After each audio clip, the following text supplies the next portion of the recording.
राजे शिवथरगडीच्या परिसरात आले. 2 पर्वतांच्या दरीतून वाहणाऱ्या नदीच्या प्रवाहालगतच्या पर्वत खोबणीत ही खळी होती. राजांचं जसजसे शिवथरच्या परिसरात आलं तसं राजांच्या सामोरे संन्यासी येऊ लागलं. घनदाट अरण्याने सर्वत्र सावली धरली होती.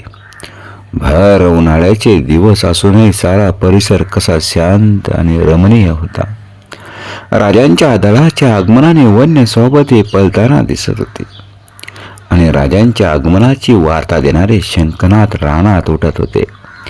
त्या वातावरणाने राजांचं मन प्रसन्न झालं. पूर्वी हा चंद्रराव मोऱ्यांचा मुलूक आणि याच शिवथरगडीत चंद्ररावांचा वाडा होता. शिवथरगडीत जेव्हा दासबोध लिहिला जात होता तेव्हा त्याच डोंगर माथ्यावर राजांच्या वैराचा कट शिजत होता. राजा शिवथरची नदी ओलांडून पुढे आला आणि शिष्य परिवारासह सामोर येणारे समर्थ राजांच्या दृष्टीपटात आलं. राजा त्वरेने पायउतार झाले आणि संभाजीराजांनी राजांचं अनुकरण केलं. अत्यंत नम्र भावाने राजांनी समर्थांचे आशीर्वाद घेतलं. राजा समर्थांच्या बरोबर शिवथरगडीकडे जात होतं. उन्हाळ्यामुळे किंचित क्षीण झालेला प्रवाह घडीच्या एका बाजूने पर्वत उतरत होता. त्याचा मंद पण अखंड नाद वातावरणाची उदात्तता वाढवित होता. घडीत व्याघ्रासनावर समर्थ विराजमान झाले. समर्थाच्या मागे भिंतीवर धनुष्य बाणांचा भाता अडकविला होता आणि संभाजीराजांचं लक्ष त्यावर खिळलं होतं. ते पाहता समर्थ हसले. शंभूराज, आश्चर्य करण्याचं काहीच कारण नाही. वन्य स्वापदा इतकाच मोगल अत्याचारांचं भय आम्हाला बाळगावं लागतं. ही पाहणं आमची कुबडी. म्हणत समर्थाने आपल्या उजव्या बगलेत घेतलेली कुबडी हातात घेतली. एका क्षणात कुबडीचा माथा अलग झाला आणि समर्थांच्या हातात 1.5 हाताचं तीक्ष्ण पात चमकू लागलं. दुबळ्यांच्या दयेला दिनांच्या 80ला फारसा अर्थ राहत नाही. हे दोन्ही गुण सिद्ध व्हायला सामर्थ्यवान बनावं लागतं. आता या शस्त्राची गरज भासेल असं वाटत नाही. आता शिवबा छत्रपती होणार. अनाथभूमी सनात होणार. शिवबा तुमच्या राज्याभिषेकाच्या कल्पनेनं आम्ही तृप्त झालो. राजांनी सर्व वृत्तांत समर्थांच्या कानी घातला. राज्याभिषेकाचा सर्व योजना तपशिलावर सांगितला. राजा उठून हात जोडून म्हणाला, आपल्या आशीर्वादाने हे सारं घडत आहे. या निमित्तानं आपले पाय गडावर लागत अशी आमची सर्वांची इच्छा आहे आणि म्हणून खास जातीनेचे निमंत्रण द्यायला आला असंच ना राजा? आम्ही कुठं असलो तरी आमचे आशीर्वाद सदैव तुमच्या पाठीशी आहे. गुरुदेव, आपण येणार नाही? राजांच्या नजरेत भीती तरळली. येण्याचं काहीच प्रयोजन नाही. राजे गागाभट्ट मोठे विद्वान पंडित आहेत. ते शास्त्र जाणतात. तो त्यांचा अधिकार. त्यांच्या नजरेखाली आपला अभिषेक होत असता आमच्यासारख्या अनधिकाऱ्याचं माजलेलं स्तोम त्यांना आवडणार नाही. त्यांचा अहंकार दुखेल. म्हणूनच आम्ही त्या प्रसंगी हजर नसणं इष्ट आहे.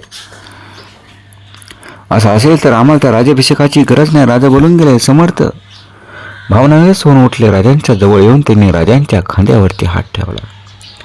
राजांच्या दृष्टीला दृष्टी भिडीत ते म्हणाले, राज, कसलं आज्ञेनी? पण राज्याभिषेकाची हौसना तुम्हाला ना आम्हाला, पण होणं आवश्यक. म्हणूनच ते व्हायला हवी तर ती आमची आज्ञा समजा. आम्ही गडावर नाही याची खेद बाळगू नका.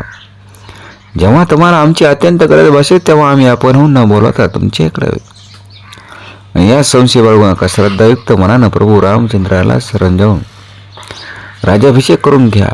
आमची स्वप्न साकार करा. राजांनी समर्थाचे चरण धरले आणि समर्थाने राजांना मिठीत घेतलं. दोघांच्या नेत्रातून अश्रू झरत होते. काही न बोलता दोघांचे मनोगत एकमेकांना मात्र कळत होतं. असे होते छत्रपती शिवराय आणि समर्थ रामदास स्वामी. त्यांच्याविषयी अनेक काही वेगळं काही लिहून ठेवले. परंतु काही द्वेष करणारे देखील असतात, काही मानणारे पण असतात. पण मनाचे श्लोक मात्र आदरामर झाले ते समर्थ रामदास स्वामी यांच्या लेखणीतून. दासबोध नावाचा ग्रंथ त्यांनी लिहिला. अनेक तीर्थस्थळं त्यांच्यामुळे झाले. नवे हनुमंतराय त्यांनी बसवले.